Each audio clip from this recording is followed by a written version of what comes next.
Alright, today I'd like to continue reading a little bit of Hatchet with you guys. This is going to be an unconventional way to do this, being as how no one is here, but just to give a quick summary of the first two chapters. We're reading a story about a boy by the name of Brian Robeson. He's 13 years old. His parents have recently divorced, and he's currently flying on a plane north to spend the summer with his dad. His dad works in the oil and gas industry in northern Canada. He's flying on a single-prop plane with a pilot who had a heart attack and seems to have died. And right now, Brian is getting ready for the plane to crash. Chapter 3. Going to die, Brian thought. Going to die. Going to die. His whole brain screamed it in the sudden silence. He wiped his mouth with the back of his arm and held the nose down.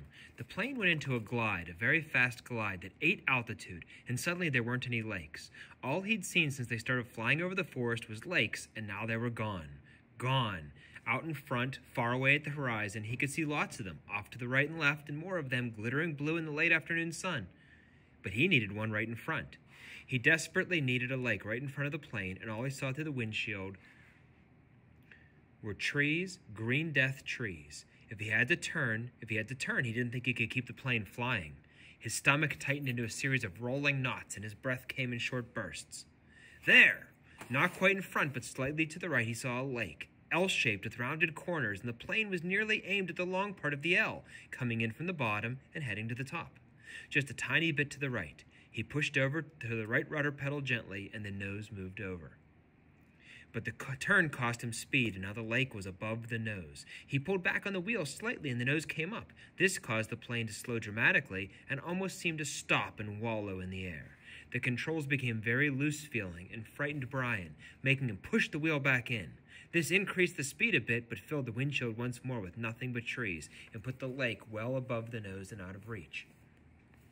For a space of 3 or 4 seconds, things seemed to hang, almost stop. The plane was flying, but so slowly, it would never reach the lake. Brian looked out to the side and saw a small pond, and at the edge of the pond, some large animal, he thought maybe a moose, standing out in the water. All so still looking, so stopped, the pond and the moose and the trees, and he slid over them now, only 300 or 400 feet off the ground, all like a picture. Then everything happened at once. Trees suddenly took on detail, filled his whole field of vision with green, and he knew he would hit and die. He would die, but his luck held, and just as he hit, he came into an open lane, a channel of fallen trees, a wide place leaning to the lake.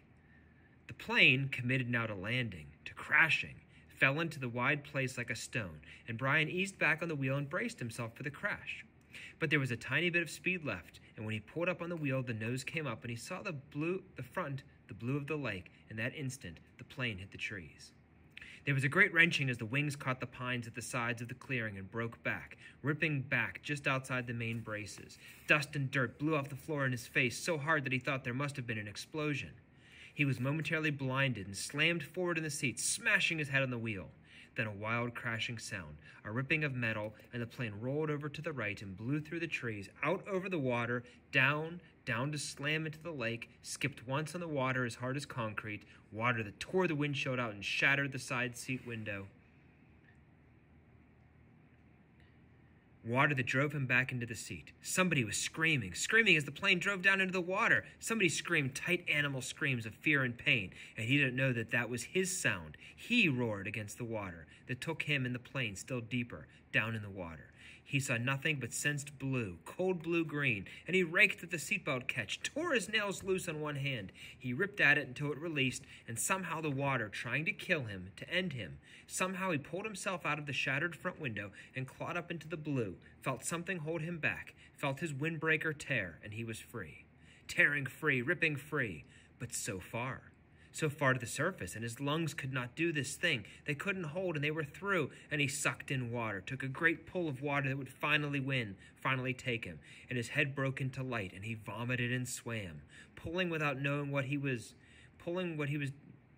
doing, without knowing anything, pulling until his hands caught the weeds and muck, pulling and screaming until his hands caught at last in the grass and brush, and he felt his chest on land, felt his face in the coarse blades of grass, and he stopped.